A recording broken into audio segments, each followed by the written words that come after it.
ये सीक्वेंस की एक थ्योरम है, बहुत बहुत बहुत इंपॉर्टेंट थ्योरम है, मानी जाती है। यूनिकनेस आपके यहाँ कानपुर यूनिवर्सिटी में 1997, 2004, 5, 10 बीच बीच में आती रही है, ठीक है।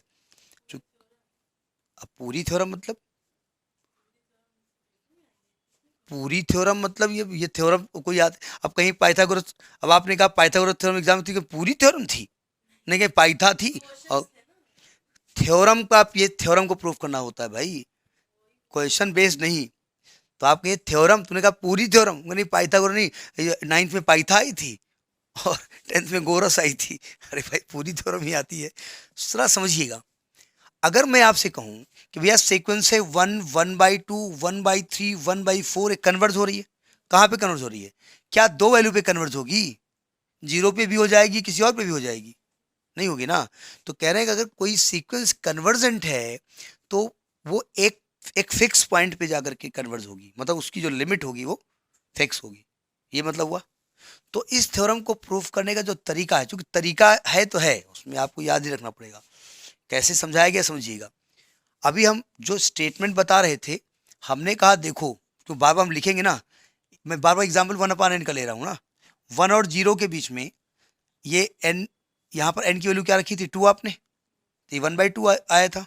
अगर मैं सीक्वेंस 1/n ले लेता हूँ, मैं मान लेता हूँ, तो इस सीक्वेंस का मतलब क्या होता है, इसको दूसरी तरीके से समझिएगा। क्योंकि कारण है ना कि हम इस वीडियो को अलग से अपलोड करेंगे, इस थ्योरम को, तो पता चला कि वो एग्जाम्पल तो समझाया नहीं। अगर 1/n की हम बात करें सीक्वेंस की, तो इसका मतलब 1, 1/2, 1/3, 1/4 अप टू 0, ये तो मतलब है। तो आप अगर इसको नंबर लाइन पे शो करें, तो पहला नंबर 1 और लास्ट वाला 0, 0 इस सीक्वेंस का पार्ट नहीं है, ठीक है। और देखिए ये n बराबर, यहाँ पर n को आपने 1 रखा, n को 2 रखा, तो ये वैल्यू क्या आ गई? 1/2। n को 4 रखा मान लेते हैं, तो क्या आ गई? 1/4। तो आप देख रहे हैं कि एक पर्टिकुलर वैल्यू के बाद ये डिफरेंस कैसा हो रहा है? कम हो रहा है ना। तो हम उस पर्टिकुलर वैल्यू को क्या मानेंगे? N naught. कि जब n की वैल्यू, भाई x1 पहला टर्म, x2, x3 xn, जब n की वैल्यू n नॉट से बड़ी होगी तो ये डिफरेंस कैसा हो जाएगा? छोटा हो जाएगा।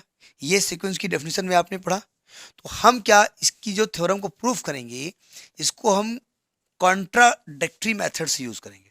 एक होता है कॉन्ट्राडिक्टरी मेथड।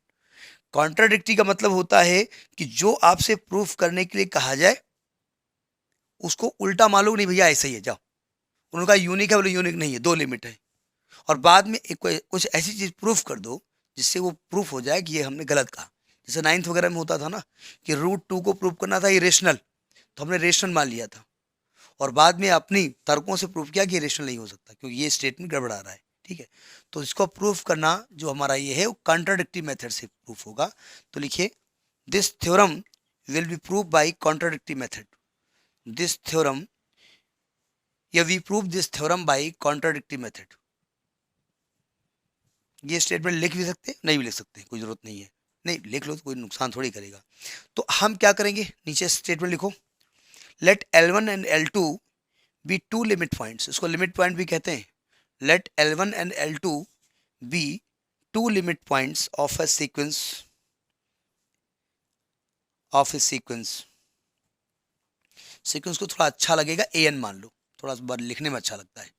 x बार बार हमारा n तरह बनता है। आप the sequence an is a convergent sequence, is a convergent sequence।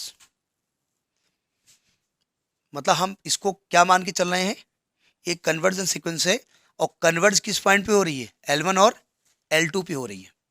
मतलब जब लिमिट रखेंगे तो दो लिमिट मिलेगी, L1 भी मिलेगी और L2 भी मिलेगी। तो अब देखिए ध्यान से, हमको शो क्या करना है? टू प्रूव या टू शो, इसमें क्या शो करने काम चल जाएगा। हमको अगर शो कर दें कि L1 is equal to L2 है, वो ध्यान समझिएगा, टफ नहीं है, ध्यान समझिएगा। अगर मैं मानूं कि L1 और L2 इक्वल है, तो इसका मतलब ये जो दो लिमिट आपने मानी है ना, वो दो लिमिट नहीं है, वो एक ही लिमिट है। यही मतलब हुआ जा करके ना।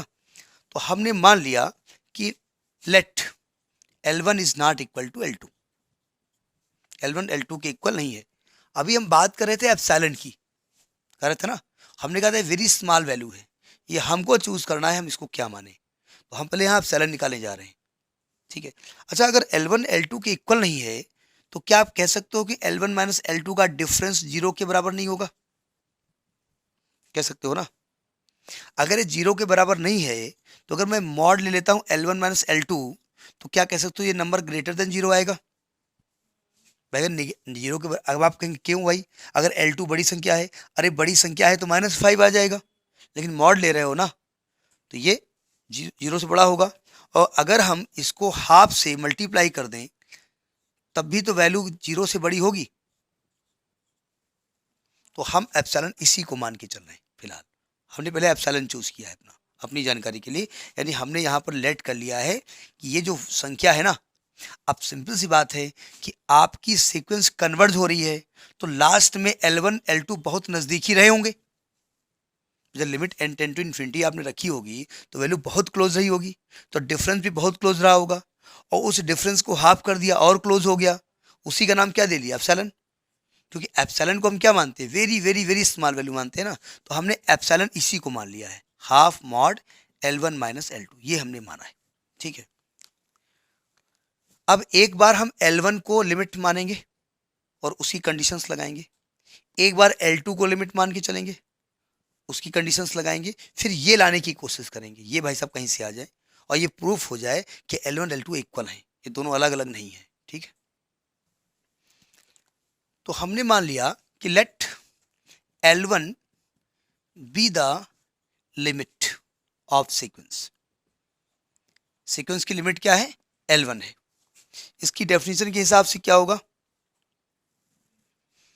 कि for a natural number M1, मैंने एक नेचुरल नंबर M1 मान लिया, such that mod xn minus L1, हमने an माना है, an minus L1 is less than epsilon for all values of n is greater or equal to M1। ये बात समझ में आई? नहीं समझ में आई? नहीं यही तो हमने समझाया। क्या है ये? देखिए, ये एक सीक्वेंस है, ये इसका फर्स्ट टर्म है, ये इसका सेकंड टर्म है, ठीक है, ये इसका M1 टर्म है। क्या है? M1 टर्म है। और जब M1 और ये आपकी सीक्वेंस इस पॉइंट पे कन्वर्ज हो रही है, तो कह रहे हैं जब M1 के आगे हम बढ़ेंगे ना, जब n को M1 से बड़ी संख्या लोगे, M1 प्लस 1 लोगे, M1 प्लस 2 लोगे, तो ये डिफरेंस बहुत ही स्मॉल होता जाएगा। ये टर्म कौन सा होगा? ये an टर्म होगा, ये तो an है ना। तो कहते हैं जब M1 से आगे बढ़ोगे तो an और l के बीच का जो डिफरेंस है बहुत ही छोटा होता जाएगा, और वो किसके बराबर होगा? एप्सिलॉन की। अगर लिमिट यहाँ पर क्या है? L1। ये बात पकड़ में आई? अच्छा, नोट करिए, ये तो पहली कंडीशन आ गई जब आपने L1 को क्या माना? लिमिट पॉइंट, यानी ये किस पॉइंट पे कन्वर्ट हो रही है? L1 पे। अब हमने कहा कि since L2 is also limit point, also a limit point, तो इसका मतलब ये हुआ जाकर के कि कोई एक नेचुरल नंबर M2 रहा होगा भाई। जैसे मान लिया अभी आपने माना ये L1 पे कन्वर्ट हुई थी, ठीक है, और ये M1 था। यहाँ के आगे जब हम बढ़ रहे थे तो जो भी टर्म आ रहे थे वो इसका डिफरेंस बहुत स्मॉल था, तो बोले अब आप कह रहे हो कि लिमिट यहाँ पे कन्वर्ज हो रही है, तो इसका मतलब M2 एक नंबर रहा होगा, उसके आगे बढ़ने पर ये डिफरेंस कितना हो रहा है? बहुत स्मॉल हो रहा होगा। भाई वो नंबर ढूंढना पड़ेगा ना कि किस नंबर के बाद ये डिफरेंस कम होता जा रहा है। जैसे अभी हम नेचुरल नंबर के केस में 1/2 ले रहे थे, तो 1/2 आधी दूरी पे था, और जब हम आगे बढ़ रहे थे 4, 5, 6, 7 तो डिफरेंस कम होता जा रहा था। तो हमने कहा 50 के बाद डिफरेंस बहुत ही कम हो जाएगा, तो हमने वो नंबर क्या माना है कि M2 के बाद जब टर्म लिखेंगे M2 plus 1, M2 plus 2, M2 plus 3, तो ये डिफरेंस बहुत कम हो जाएगा। तो यानी कि हम कहेंगे कि there exist a number M1, ये M1 M2 बात सुन रही है जो हम मानते हैं, ये यही मेन है, ये M1 M2 ही डिसाइड करता है कि किसके बाद ये डिफरेंस कम होता जाएगा। तो कहते हैं देयर एग्जिस्ट M2 एक नेचुरल नंबर है।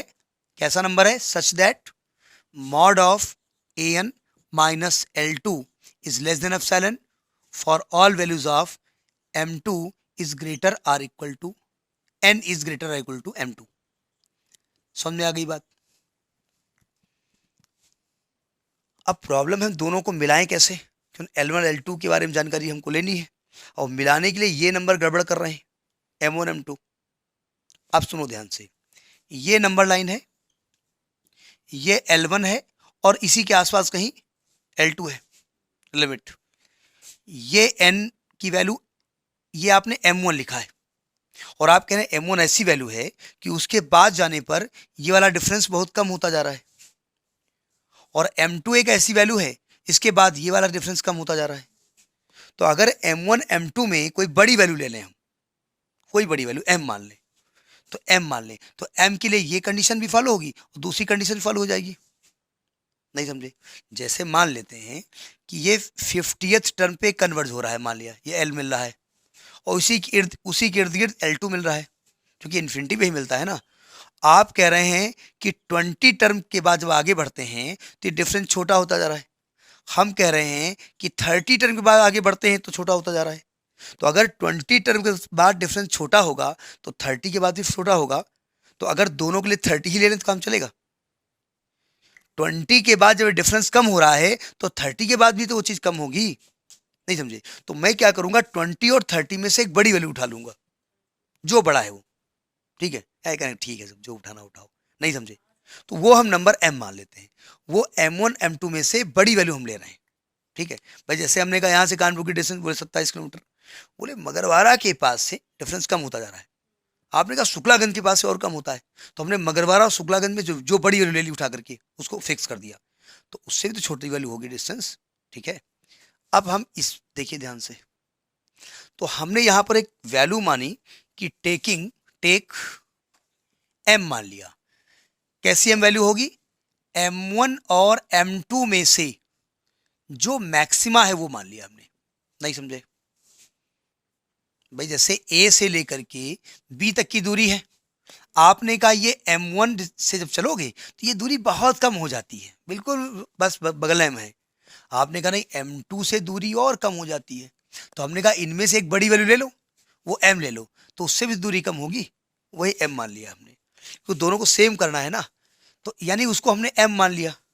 तो इसका मतलब ये हुआ, so an minus L1 is less than epsilon for all M greater or equal to n greater r equal to m, and an minus L2 is less than epsilon, ये less than sign है, for all n greater r equal to m। बात समझ नहीं? दोनों cases में हमने m मान लिया। अब देखो ध्यान से, आपको L1 माइनस L2 चाहिए। अब उसको निकालने के लिए हमको कुछ कहानी बतानी पड़ेगी। देखो ध्यान से, अब आपको चाहिए L1 minus L2। Now mod L1 minus L2 चाहिए, बस इसी का यूज करना है। अब an को इंट्रोड्यूस करो यहाँ पर, क्योंकि हम ये कंडीशन यहाँ पर यूज कर सकते हैं ना। अगर मैं कहूँ L1 में माइनस an कर दें, प्लस an कर दें, माइनस L2 कर दें, कोई दिक्कत? अच्छा, इसको हम चाहें तो देखिए, ये an माइनस L2 और प्लस L1 माइनस an, कोई दिक्कत?